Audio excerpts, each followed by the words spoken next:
So, my name is Katherine Beals. I am a fifth grade reading and writing teacher in Warren County. I've been teaching for a little over 9 years, but I've been a writing teacher for about four. I've been using Writable for three of those 4 years. I'm nationally board certified, so I focus on middle childhood, ages 7 to 12. That's my specialty.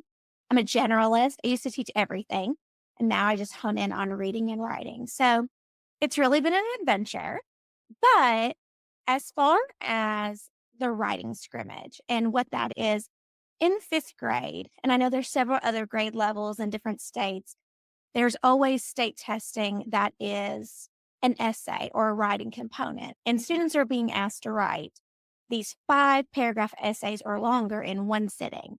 And if you're 10 years old, that's overwhelming. It's a long time to even sit, let alone construct a whole paper. And so what we were finding is our students weren't able to perform to the best of their ability on these state testing when it mattered because of one, stamina, and two, just the pressure. The clock is on the screen ticking. There's no support, there's no feedback. And so our students weren't able to overcome all those environmental factors to write. And so what the writing scrimmage was a way for us to replicate that environment. We have a timer, we have our desk set up the same way. We have new novel prompts that you've never seen before, with no help, just a simulation. So the first time they have to experience is that it doesn't really count. They know it doesn't count. It's as low risk as possible, but they feel all the same emotions. And what we've noticed is it actually benefited us in two ways. One, it got a lot of those nerves out, where when we get to the actual state testing, they're like, she's made me do this. I've already done it. I already know it's fine. I already know what to do if I freeze up. And number two, it gives us really good data so we don't waste that second part of the year teaching things that they've already mastered or missing those gap areas that we really need to target. So that's the gist of the writing scrimmage. It's always important that it's well planned in that we have to have a prompt, we have to have a program or some kind of platform to give it. In the past, we used Google Docs and Google Suites. Now we use Writable. You need a team of scorers. You need SPED teachers, ESL teachers, admin. I've pulled my teammates that are math teachers and social studies teachers and parent volunteers that come in, and they all act as my proctors and my scorers. So that way, students, when they participate in the writing scrimmage and they're done with their piece, they immediately get scored on the Writable platform and get that feedback. So it's really Right, powerful in right. those. Mhm. Right away in the room, they're getting that immediate feedback. Exactly. So normally, if I give a piece, they have to wait a couple weeks for, because I have 100 kids. They have to wait a couple weeks for me to score, give them feedback, mark the rubrics, things like that, because it's 100 pieces and it takes me, after about 3 years on Writable, it takes me about 3 to 4 minutes a student. Rather than waiting 2 weeks, they get an immediate feedback from a score based on if they met what we consider proficiency. In our school, we consider that 70% or higher. And when you score a writable rubric and you submit it, Writable automatically calculates what that percentage is. So my scores can score them on the rubric, calculate, and let students know, yes, you met mastery. Here are the things that you excelled in just really quickly. Here are growth areas, or no, you didn't meet mastery. We can see right here based on the rubric and your percentages. These are the big things you need to go back and hit. So students can sit down, make corrections, and then come back to be rescored. So it's really powerful because students are not having to wait a couple weeks for me. And sure, a couple weeks might not seem like much, but in the brain of a 10-year-old, 2 weeks is like 2 months. It's Yeah. really instructionally powerful. That's what's really influential for kids to see in real time what they produced. Yeah. And then for you, I would imagine too, as soon as that day is over, you have the data across all students. So you're not waiting either. You can look and get those high level insights around where are a majority of students excelling, where do a majority of students need additional practice. I want to go back to just a feel of the day. Could you walk us through what it feels like for a student on the day of a writing scrimmage? Like how the school feels different, their classroom, and then throughout the experience? Absolutely. So on writing scrimmage day, We rearrange our schedule so that students have at least a 90-minute block. Since this is their first time, we try to make sure we have longer than 90 minutes. So we move up their lunch a little bit earlier and we block out 12:30 to 3 o'clock just for the writing scrimmage. So they feel it as soon as they walk in and there's a new schedule on the board because they know that we've dedicated. They're like, "You mean math is in the morning now?" So their whole day has been rearranged just like it will be on when it's game day, when it's state testing day. Also, we have scorer tables set up with all the scorer resources. We have their computers set up. We have exemplar pieces for scorers to reference as they're scoring. We've got their scratch paper. So when they walk in and they see the scorers table, they're like, "Oh, you mean you're not kidding when you said there's going to be 6 people in here that are waiting for me to finish writing." And a lot of them are teachers that they know, administrators. We've even had our counselors came in and scored this year, but a lot of them are even people from the district. We had 3 or 4 Mm, people that work at the district level come and help us score for the wow. scrimmage too. So they feel those even though I know they know that I'm in charge, right? I'm the teacher. Something really powerful when it's your principal, when it's Mm, your administration team, when it's people that they've seen in suits and ties at the district level coming in. That speaks to the importance of it. And mhm, even though I've coached them all week that I'm not putting it in a grade book. That's not the purpose. The purpose is for you to feel the feelings and push through and for us to see what you really can do. They mhm, still get all the butterflies in their tummy, and they mhm, still tell me they're nervous, and I don't wanna fail them in that they haven't experienced that environment before. They have their scratch paper, they have their pencil, number 2 pencil, not that even matters anymore. It just mhm, feels official to them. It's mhm, about creating the environment. I stay warm and happy and chill because that's how I'm gonna be on test day no matter what, because that's what kids mhm. need, but helping them work through the internal struggle. So that's the environment that you'll feel when you walk into a writing scrimmage. Even my scores, especially when it's a new scorer who hasn't scored before, even they come in a little nervous. But once we open up Writable and they see the rubric and they score a couple, they're fine, just like the kids are. So that's the vibe that you'll feel on writing scrimmage day. Oh, you already shared a little bit about why it's so Mhm. important to have these other figures, the principal, the Right. district admin. How do you prepare them that day to be a scorer and to support your students? Absolutely. Of course, the first level is the kids sense the the importance of the people in the room. Like, these are people that run our school and our district, and they care about us, what we're doing today. Mhm, That's just the number 1. But the number 2 is you've gotta think, if I have administrators who have not been in the classroom in a few years, they're in my classroom for 3 hours. That's the longest, and their observations don't even last 3 hours. They're in there in the mud with me, looking at pieces that are exemplar and looking at the pieces that are 3 years below grade level with me. When conversations come up about what programs I need, what financial support I need, they have a stake in it too. When I talk to my principal, my ECC, I need this, it really hits home with them because they've experienced it with me. Maybe just for one day, but it's a powerful day. I have my SPED teachers as scores. That's super important because when our students that have special needs are not successful, it gives us a point to look at those IEPs and those accommodations again. Are our accommodations correct? Do we need to hold an ARC and do we need to relook at their accommodations? Same with ESL. We have some students that they performed great, they declined their reader. Is it time to fade out the reader? We mhm, had kiddos that based on their access scores and their performance on writing scrimmage, maybe we need a reader. So it's important to have those ESL and those resource special needs specialists scoring too, because those are conversations we can't have in May. We need to make sure they're successful now. So we need to make sure those accommodations are right. mhm. Counselors, I've already spoke to we have 2 counselors who were scorers this year. I had several kids that writer's block shut down anxiety and were not able to produce even though they're able to produce in class.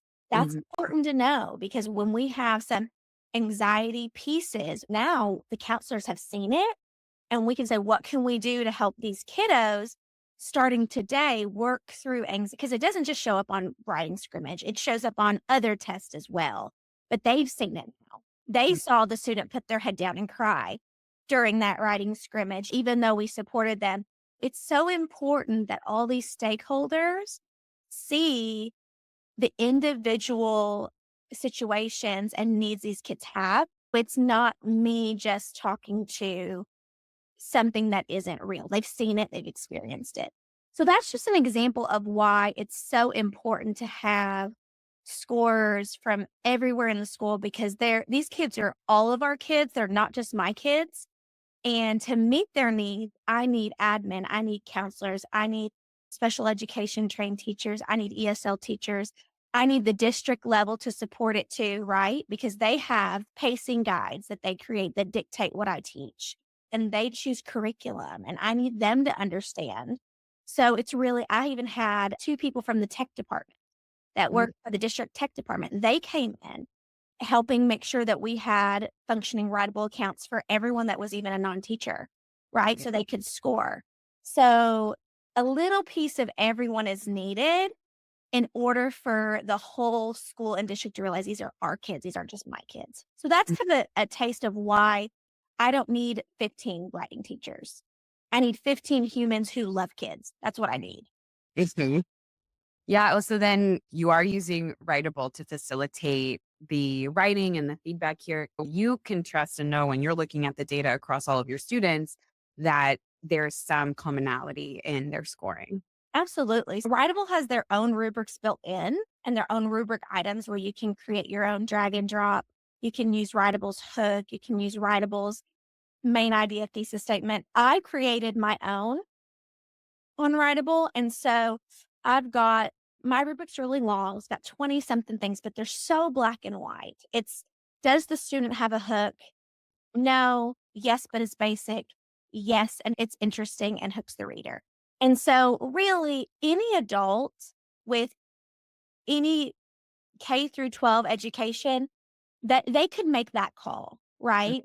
You don't have to have, I've only had 4 years of training as a writing teacher. And my training, most of it was the School of Maine, right? So you don't have to have this insane background and these vague terms as if something like the intro introduces the topic in an interesting way. That's really vague for someone who's not a writing teacher. So the writable rubrics allow you to be very specific. So my scores can go through and say, oh, yeah, they do have a thesis statement. And they can hover over the stars and see examples pop up. They can start typing in the comment box and see stems of what they might say pop up. Even AI suggest, here's a score you could give that we suggest based on what we see. And I always tell my scores, if you're stuck, trust AI. Just go with the AI score because ultimately, when you go through all the rubric item, you're going to get an accurate picture. Over 100, when you have a sample size of 100 students, it's the data is going to make sense. Well, if you have a sample size of 5, maybe not, but most of us writing teachers, we have 30 plus that we're looking. So Mhm. that's important. What I do is I just did this several years ago and I haven't done it again since. I recorded myself scoring a student who was below grade level. I recorded myself on Loom, just a 10-minute video, me recording an on level student and me recording a student who's above grade level. And I sent those 3 samples to all my scorers, and that has been all that they've needed. I also have an example piece with all the parts labeled, all the rubric parts labeled in color right next to them. So if they do get to a part and it says, "Is the quote formatted correctly?" And I have a gifted music teacher that doesn't write in quotes saying, "I don't know if the quote's formatted correctly." They can just glance at the paper or they can look at my rubric item where I have an example of what a quote needs to look like. So it's really foolproof in that it if it's not simple enough for an educated adult to read that rubric, then it's not simple enough for my students to actually understand it. Mhm. So part of being a good teacher is learning how to communicate with people who are gifted and talented, but in a different field. And so thankfully, the Writable platform allows me to build the rubric in that way. It communicates to my 10-year-olds, but it also communicates to this amazing school counselor who might not know how I taught quotations. So Mhm. that's something that I really appreciate about using this platform versus using platforms I've used in the past is the ability to make it foolproof for someone that's not a writing teacher. Mhm. Have you noticed any of the teachers using any of these materials in their own classes, like using your rubrics or using some of your examples to reinforce writing skills? Absolutely. So we were actually talking this year, our social studies students have to do what we call claim evidence reasoning. They have to give a claim, provide evidence, reasoning. And it's a very similar situation where they're giving sources that are novel. They have to come up with their own claims, support with evidence, and they're not performing on their quarter assessments like Mhm. they are in class. So we've already had the conversation of, we need a social studies writing scrimmage, right? Mhm. No, we don't need 3 hours for it because these are shorter pieces, but that's what we need to do. They need to have practice with that. So as a district, we've met several times. The good thing about Writable is every rubric I make is shareable with a link. So what I've done is for our district, we've met, showed some of the other writing teachers what I've done. They've shared with me what they've done. And I've just said, here's the piece I do in Writable in September. Here's the link to the assignment in Writable. Here's the link to the rubric in Writable. And they just click it, save it to their Writable, and they have it. They don't have to recreate it. And so the writing scrimmage piece that I use year to year, now we all use as a district. Why ask teachers to spend their time creating an assignment that I've already done? Right. And now the teachers, as they become more fluent using it, they've started to share things with me. I just did a piece, or I have a piece planned in January that I got from a different teacher. Mhm. Right. So this is the first time it's coming back to, it's going to save me time because she sent me a link. I clicked it and said, save to Writable. Done. So I'm going to use it. So that's really nice and an easy way to collaborate with the other people in your district too. And they can save it and then they can edit it for their needs. I know I have one master writing teacher who teaches her intros a little different than me. So all she wanted my whole rubric, but she just wanted to tweak the intro. And it Mhm. took her about a minute and then it's done. So that's a really nice collaborative piece that has saved our district a lot of time. And in fact, we used it to create a rubric, a shared rubric for our whole feeder system that's based off a lot of the things that we've made in this writable rubric. And now our school is working on something similar for our math short answers. We're working on something like a rubric K through 6 that kind of shows what's expected for our math written responses. And I can see that translating, right, to writable or to even our district feeder, just like the writing pieces have. So it's definitely starting to spread because who doesn't like less work, right? Who doesn't like more precise work with less time? And especially the alignment across grade levels and Yeah. across the whole district is huge. Then what do you do after this day as the teacher? So this is the part that I didn't expect to be as important as it is. So I thought we're going to do the writing scrimmage so we can produce the environment, get them out of their own head, get them writing the way I know they can write. But then it had this twofold benefit that I didn't really notice is all the blind spots are now uncovered. Things that I thought were mastered, things that I thought we had down, things that I've been harping on that I need to just move on from, they're fine. All is now out in the open because when you have kids writing independently in one sitting, that's when their real ability comes out. You can really see what they're able to produce. I equate it to watching film, right? So I sit down with the kids, me or different score. We go through one by one on those rubric items and we give the kid a real quick 2-minute debrief. Here's how you did. And the whole time they're like, man, I rocked that. Why did I do that? I know that I needed a quotation there. Why did I just move on to the next paragraph? So it's almost like they're watching their own film, like athletes do. So that's super powerful for the feedback for the kids. And we don't just do it in that moment. We take a couple weeks after the writing scrimmage to really dig into each rubric item. What did I do? What did I do that I knew better? What did I Mhm, do that I still don't understand why it's incorrect or why I lost points? That's a huge student mm, feedback piece that is worth every single minute of class period that it needs. mhm, And then the second part of that is using the Writable analytics to give me feedback of what blind spots have I created. And I was just looking at the writing scrimmage we just did. One class, their clarity and organization, beautiful. Conclusions, Writable Insight says their conclusions really need help restating the main idea, the thesis, and summarizing key events. And then mhm, I go to class two, and their conclusions are great. mhm, So, what happened? I'm the teacher for both classes. What happened? A lot of things happened. There was a maternity leave, or those students were in transition. Their time of day is when I usually have doctor's appointments for mm, my maternity. There's a lot of just human outside factors that impacted those kids' conclusions. So now instead of wasting everyone's time, I can say, this class, here we're focusing in on our conclusions. This class, conclusions are fine. We're focusing in on clarity and organization. This class, conclusions are fine.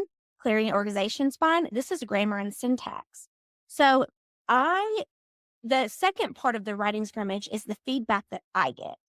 The feedback that I get as a teacher, where I can say, okay, because of normal school interruptions, because there's a fire drill in this class every month, because their homeroom teacher has been out on leave, because all that stuff creates these blind spots that I wouldn't see. mm, So it gives, so that's the twofold benefit of it. The kids get their immediate feedback by, I call it watching their film.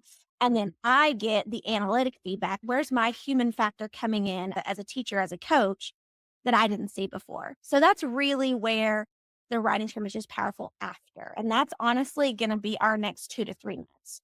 That's the Wow. most important thing. Yeah.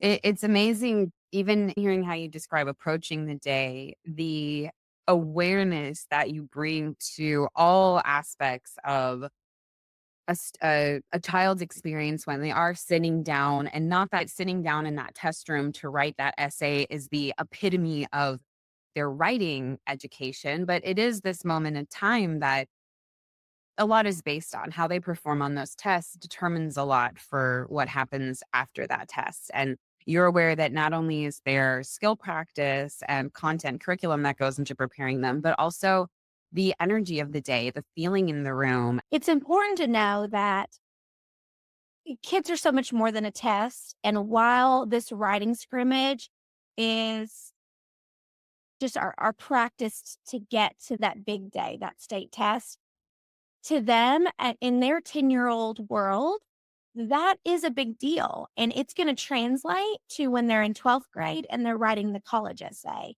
or when they have a job interview and they have to write a sample lesson plan and their interview's in 2 days. So developmentally, this is the big day that they're at state testing. But as they get older, that big day is going to translate to other things. So it's just one step in their journey to becoming the writer they want to be, Mhm. for those other things that are definitely more important than one state test. But it's important that we take these milestones seriously and that we do good by the kids that we've been given when they're in our care, right? So that when they get to 12th grade and they have to write a college essay, it's not the first time they've written under pressure. You Right, know? And when they get to a job interview and they have to turn in a lesson plan to the principal in a day or 2 days, it's not the first time they've had to write under pressure. We don't wanna fail them in that way. So it's not all about a test. It's about preparing them for life. right, And, like, we're in the business of taking care of humans. And so what I do with the help of Writable too, is I do that in the most efficient way possible. Because when you think about a human leading a human, it's blind leading the blind. So it's good to have some of those checks and balances, like analytics and insights, to bring that to light. yeah, it's a test for this moment in their life, but it's a process of preparing them to take on big challenges in the future. And it's one of those things where it might feel like this is just to get us ready for some test. It's not. It's to Right, get you ready for that college application. When I'm not there, maybe your parents aren't able to help you with this, or you don't have That's what it's really for. It's to help you Yeah. with that college application, help you with that job application, help you with that interview, help you with that email that everything's writing on. That's what it's about. Kids, and when they're 10 years old, they don't see that, but Right. they'll think of us. Right. When they Right. get there, they'll think of us. Yeah, they'll remember the principal sitting in that room for 3 hours spending the time with them and how important it was. And, Right. like, unlike test day, you're also giving them that instant gratification of on test day, you sit, you write, and then it goes away and you wait to find out how things went, or you just move on to the summer. But here, they finish writing, and then someone's actually reading their work right there with them and giving them that immediate feedback. And one of my favorite things is it's not just all about nerves. You should see how proud these kids are because what I do is when we're done, I hit that import button, I import it and I print it out. And when they see that full page formatted into paragraphs, right? And when a 10-year-old sees their writing fill up a whole page, that feels really huge to them. So while there's this component of nervousness that we wanna get through, there's a lot more of, "I am so proud," high fives. When we hit that submit button and it's turning the score, it's calculating the score and it shows an 85 to a kid who struggles, like, it's huge. And Yeah. each scorer celebrates, they celebrate. So, it's really cool to see how much of that day is actually celebrating, like, you just proved to yourself what we already knew. That's a really important part of it too, is building their confidence. Even kids who scored really like, I had a kid who scored a 91 and they're like, "I coulda done better." And I'm like, "Sweet child, fantastic." I love that. That is the attitude of a champion, right? Yeah. Do you ever hear from parents about especially parents who participate, some of their takeaways about this day? Absolutely. So I have parents come in as scorers and I have parents come in as proctors. And I've had several parents who I've had one of their children or multiple of their children. I have one mom who's come in the last 3 years. I've had two of her three children, right? And she's come in and she's scored. And I think what's amazing to them is they said, I didn't really know how to write either. I didn't really know how to write this way either. And Mm. just reading their pieces really inspired me. And plus, they really see the range of performance in here's where we are, but look where we could get. Look at the possibilities. So it really helps parents feel like, they understand what their child is doing at school. They understand the method behind some of our madness, and so it's really cool to have those relationships where I love that I had a parent come to me and said, "Hey, here's something I noticed. I noticed that a bunch of the students are not capitalizing the beginning of their quote." To have a parent with no educational background coach me on something I can do in class, amazing. Powerful. Wow. That's the epitome of the village that a writing scrimmage and a writing community like this can make because that parent, she's been a stay-at-home mom for a long time. She's a lot of value and a lot of insight that I don't always see. So Mhm. that's so cool to be able to take her feedback, right, and put it in our classroom. Mm. Everybody's a writing teacher. Everybody has talents and sees patterns that I don't see, and that's why we need the village. So it's really cool to have parents come in and give a totally different insight. So that's really powerful. One of our favorite things that we were talking about, me and a different mom who was one of our proctors this year, was she just manages who's next to be scored, who's in the restroom, just the logistics of it while we're scoring. And she said, "You know what? I noticed that some kids at the end put by and their name at the bottom." And Mm. "Is that okay? Are they allowed to do that?" And I said, "Listen, they know that these papers, when we do peer reviews and peer edits, they're sent to their classmates anonymously. And when you have a kid that writes their name at the bottom, that is a sign to me how proud they are. They want their peers to know they wrote it." It's really cool when you see a kid who at the beginning of the year, they tell you right out, I'm not a good writer. I don't want to write. They have a lot of negative self-talk. And then at the scrimmage, they write their name at the bottom. That's powerful. Yeah. So that's something really cool that a parent noticed. Like some of them write their names on the bottom and some don't. And I was like, all that matters. Her noticing that was important.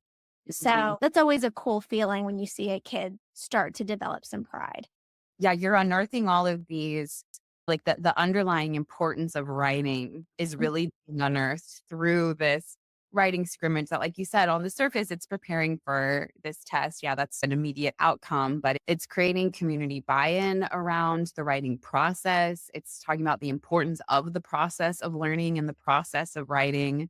right. And even bringing parents into the fold and these other community members who can also reinforce that writing is a lifelong skill and it's a critical thinking skill and it's a self expression skill and all of these things that are important beyond the tests that they take that we've all taken to get where we are. So I think it's such a beautiful practice that you're doing. I'm so excited that we get to highlight it and share it. Is there anything else that I haven't asked you that you wanted to share about writing scrimmages or maybe any advice if people are watching this, reading this, and want to start to recreate this in their community? Absolutely. So if you're considering doing a writing scrimmage, the biggest thing that you need is people. You just need people who you don't need people who are trained in writing. You don't need people who are even necessarily educators. You just need a team of, if you got 100 kids, maybe 15 people who love kids and are willing to give it a try. Mm, And the thing is, the outcome is always going to benefit you and students, even if everything didn't run smoothly, even if every score didn't feel 100% confident, even if you don't feel 100% confident, year to year, you'll find little tweaks that make it work better for you and your community. But really, you just need a village, a community that will come in and score and pour into your kids. And everybody will have that. You just have to ask. mhm, So, my advice is it's one of those situations where I don't say this often, but it's one of those things where you need to jump in and fly the plane as you're building. You just need to trust that messy and the journey, just like messy and journey in writing is mm, what gets you to the finish line. The messy and the journey of the writing scrimmage is going to make it worth it and it's going to improve year to year. So don't think you need to have all the ducks in the row. Don't think that I need people that know how to grade and know how to write. You just need some of the basics, some of the systems, which we already have, we can give you, and you're ready to try it. Wow. Great advice.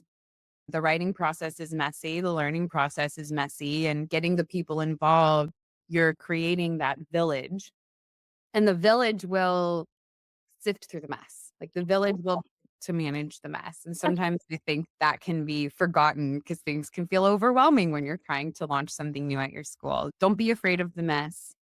And that village will continue to grow. I'm sure that yours has every year that you've done that. And they've been there on years where something was messy and the kids see it and they see it and we learn from it. That's the whole Yep. point. It's exactly what I'm trying to teach them. I have to practice what I preach and I have Yep. to be okay with the mess too. Yep. So, and I have some resources that kind of can show you what could I do in August to be ready? What can I do in September, October? Just a Okay. couple of things in August, a couple of things in September. You do those couple things, you're ready by Mm, early spring. And so it's not this big unattainable task, especially when everybody understands we're all in this together. Where no one is in the business of perfection. There would not be anything close to what we call writing instruction if perfection was the goal. so true. My school did state regents testing and we would do interim regents assessments and things like that, recreate the feel of the day. If we had a tool like Writable, if we were actually able to get insights faster from what was happening on those interim assessments, and especially getting them in front of students that same day, that would have been such a game changer. So I have a feeling there's a lot of people who may watch or read this that are there's something similar to this in their school. Right.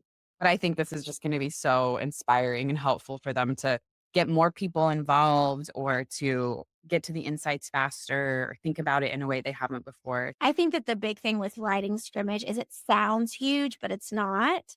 It Right. takes a lot of planning in that getting 20 something people on the same schedule. That's why one of my August to dos is collect all your score, like email all your scores and get a date. That's Yeah. it. Because that's Yeah. the big thing. But I think that it's really, if you think about it in terms of my game day metaphor that I'm stuck on today for some reason, really it's just how can I give kids feedback? How does the writing scrimmage help me do that? How do I give myself feedback? How does Mhm. Writable so the writing scrimmage, it's harder to get your feedback for yourself without something like because it's just me sifting through 100 papers and trying to remember patterns and so the Writable doing that is much more feasible. So I feel like if we can get people to see those 2 things, they're Mm, so realistic. So a lot of times it's just teachers get lost in the theory of it, and they just yeah. want them to see just it's simple and it's realistic, and that's it. When you said change the schedule and move their lunch, that was when my little, "Oh, this feels daunting," goes up. It's not actually as hard to do those things as you think. Not when you've had admin doing it with you and you call admin and say, "I need to move lunch for the writing scrimmage." They've been there. They say, "We'll make it happen," because they understand how important it is because 'cause they've been there. Yeah. That's why you have to have all these people in, so when I ask for something and it has to do with the writing scrimmage, they do what they can. Yep. And where if it was just a bunch of writing teachers, he'd be like, "I can't do that. I can't disrupt the whole school day." He Yeah. can't, and he did. They do, and honestly, it's not a big deal. One of my biggest skill deficits as a teacher that I know now is I did not know how to ask for what I needed. Yeah, I didn't even know that I could ask. It's right. just reinforcing that. There's so many things that I had access to when I was a teacher that I just didn't even know I could ask. And you've gotta and when you take the pressure off yourself, like, these are not just my students, these are our students. And it almost gives you permission to hold other people accountable for their students, and they want to, they just don't know how. So, Mhm. me being able to call admin, call my counselors, call our vice principal and say, "I need this for our students." They of course, they want to. They just did it they don't know what I need if I don't communicate it. So, if you switch that mindset to these are our students, like, same thing with those parents coming in and giving me feedback. Like, they view what they saw today as their students when they are stay-at-home moms. Yeah. Beautiful, it's perfect. We just got our KSA scores this fall, and we last year we were 71, now we're up to 76. So Wow.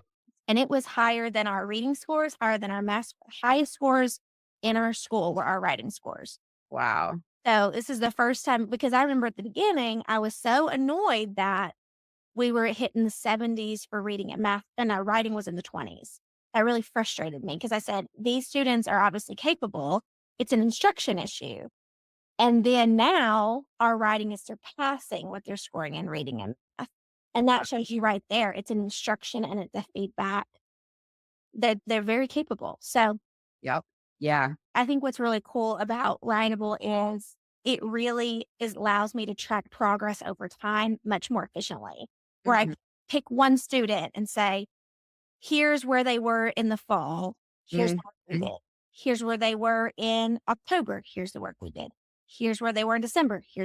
And I have a lot of that now because of the way that it tracks students. Uh, Yeah.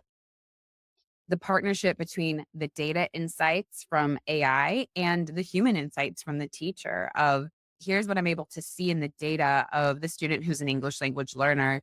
Here's what I'm able to see as the teacher and the observer. and it's so interesting because you even have that student who just writes and writes, and Yep. it's amazing because it's long. Sure. And then Writable shows them their grammar and syntax or their clarity and, uh, of ideas is really low, and they're like, "What? Yep. You mean this isn't an A triple plus because it's 3 pages?" It's really cool to have all those different experiences happening all at one time is really cool. I'm always thinking we do so much work to prepare students to write and to get them to write. What happens on the other side of writing? Because it's the messy part of revision and rewriting. That's where so much learning and writing progress happens. But Right.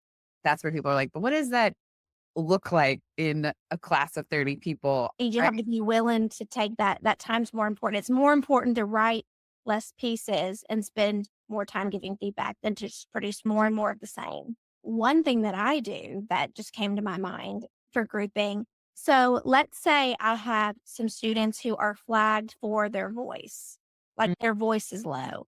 I think there's one class I had 7 students that popped up as list of 7 students. What I do with Mm, those 7 students is I pair them with a kid who's with us. I call him a student coach, whose mm, voice was high. And then on the next piece, I've got those students working in a pair, a low voice and a high voice, and boom, I don't even meet with them. That usually fixes it. So Wow. not only does that insight help me know, I always pull by skill. It helps me pull by skill, but if I don't have time to pull by skill, I'll Yeah. put their strength with their weakness, boom. Yeah. Right now, I have one class who has a lot of gifted writers, just the makeup of the class, and their voice is incredible. Like, Mhm. they're able to weave it in very skillfully, but their evidence is lacking because their teacher was on maternity leave, and so they didn't have a lot of really direct instruction with, "I need hard-based text evidence, quotations, or paraphrase or whatever," so they just rely on their skill rather than weaving in that evidence, but then my class who's been with me, I see the opposite. I have a class who's their evidence and their quotations and their support's incredible. Their voice is really robotic. So what Yeah. I'm doing is I'm pushing those classes together. I'm Yeah. making them push into each other's and I'm pairing them. And it took me about 5 seconds to see that on insights, to see Right. Right. students help with tone and voice. These students, their tone and voice is great. They need help with evidence and support. It's gonna be a mutually beneficial relationship Yeah. here. So Yeah. that takes it off of me. So that's another way that I use insights. Yes. The tool is giving me that immediate data that I have a class with strong voice, a class with weak voice, a class with strong evidence, a class with weak evidence. What's the teacher doing? Manipulating my schedule so those 2 students get paired together. Easy. Totally. The tool is giving you insights. It's not doing the teaching for you. It's not walking you to the answer. It's helping to uncover things that maybe would have taken you an hour to uncover.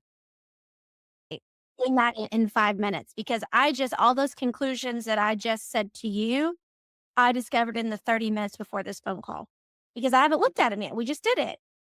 Right. It's amazing. So I know.